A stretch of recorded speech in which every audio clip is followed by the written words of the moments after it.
is one of the most iconic sights in sports. Thousands of fans, arms raised, towels swirling in white waves of energy. It's not just noise, it's a statement, a symbol, a tradition. This is the story of towel power.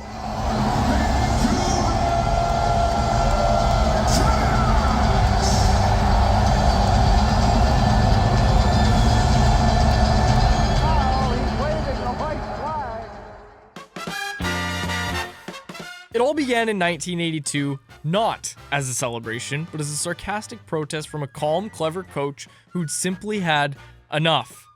The 1981-82 Vancouver Canucks weren't supposed to matter. A middling team from the Smythe division with just 77 points to their name. A coach suspended. A locker room in flux. Midway through the season, head coach Harry Neal was suspended after an all-out brawl in Quebec City sparked when a fan punched Tiger Williams on the bench. Into the chaos stepped assistant coach Roger Neilson.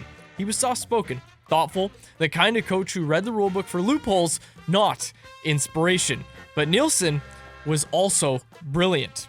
And in May 1982, he would write himself into hockey history.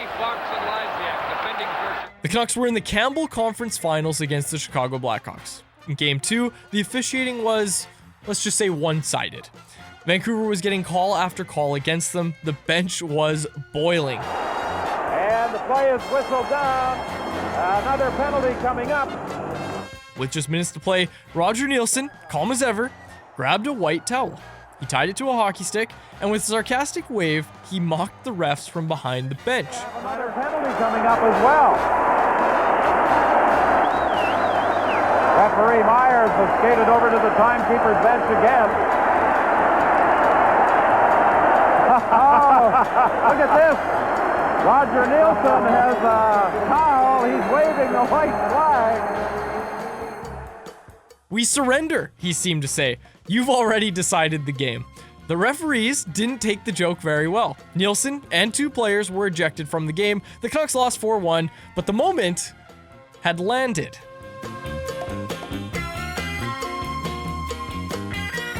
When the Canucks returned to Vancouver, something strange happened. Fans met the team at the airport waving towels. Not in surrender, in solidarity. Not mocking, motivating. By Game 3 at the Pacific Coliseum, it was official. Nearly every fan in the building had brought a towel. Hundreds and hundreds of towels here, and thus a new rallying cry has been born in the sport of hockey. They didn't sit quietly, they waved them, and with every swirl, the noise exploded. A team, a city, and a symbol united. Their entire history coming into this year, they've already won 8, and this is the first time this magnificent city has had something to cheer about. And it's interesting to see really a near bloodthirsty Vancouver crowd of 15,400. With towel power behind them, the Canucks won the next 3 games. They eliminated Chicago, punching their first ever ticket to the Stanley Cup final. Now, the New York Islanders would end the dream in just 4 games, but it didn't matter.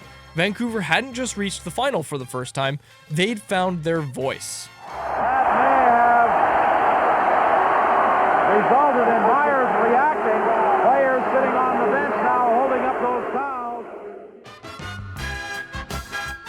Now, Roger Neilson wasn't just clever, he was visionary.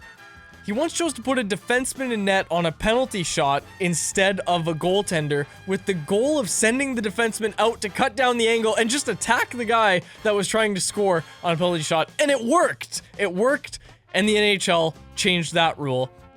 In Peterborough, he intentionally sent too many men on the ice to run down the clock. That's now a penalty shot. He changed the rulebook multiple times. But towel power? Towels were never banned from NHL arenas. What started as a one-game protest in Vancouver soon became a movement across hockey. In Calgary, the Saddledome lit up with a wave of red towels. In Nashville and Winnipeg, fans also embraced the ritual. Across Canada and into the US, arenas began to mirror that iconic sight. Fans on their feet, towels twirling, energy surging. But towel waving wasn't entirely new to sports. In fact, 7 years before Roger Neilson's white flag moment, the Pittsburgh Steelers launched their own towel tradition, the now famous terrible towel.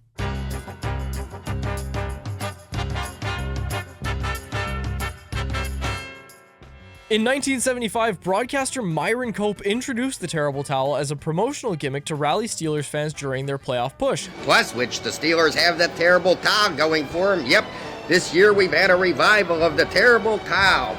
And this carried the Steelers all the way in 75. It imputes great strength to the Steelers and, if need be, poses mysterious difficulties for the enemy. You'll see thousands upon thousands of terrible towels waving out in those stands today. The terrible towel is poised to strike. So are the Steelers. It worked for Pittsburgh, but it didn't catch fire the way that Towel Power did. The terrible towel stayed largely regional, a proud symbol for Steelers Nation, yes, but it never transcended its team. Towel Power, on the other hand, wasn't a marketing idea. It was organic, emotional, and born from protest, not promotion. That's why it resonated. It wasn't just about the Canucks, it was about every fan's voice being seen and heard, and it didn't stop at hockey. Over time, towel waving found its way into the NFL, NBA, NCAA, March Madness, and even international soccer stadiums. Wherever fans gather to will their teams forward, the towel has become a symbol of hope, momentum, and belief. But no matter where it's waved, it all traces back to that night in Chicago, when one coach raised a towel in mock surrender and gave birth to a tradition that would never quit.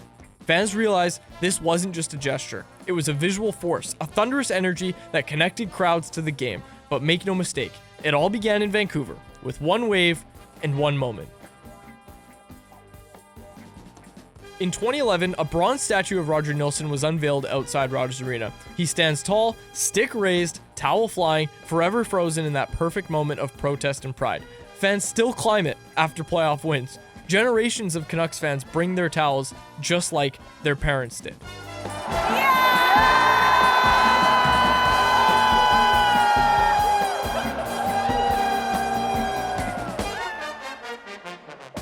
In 1994, the towels flew again. Pavel Bure, Kirk McLean, and another final run. To Bure, a one-timer, big save, they score on the rebound, Jelena.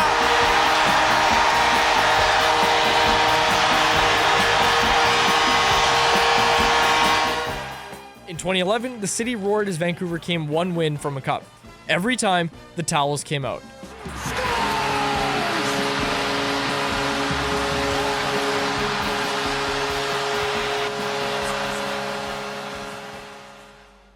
Towel Power has endured heartbreak, it's survived rebuilding years, it's outlived coaches, players, even eras. Because it isn't even about winning. It's about believing.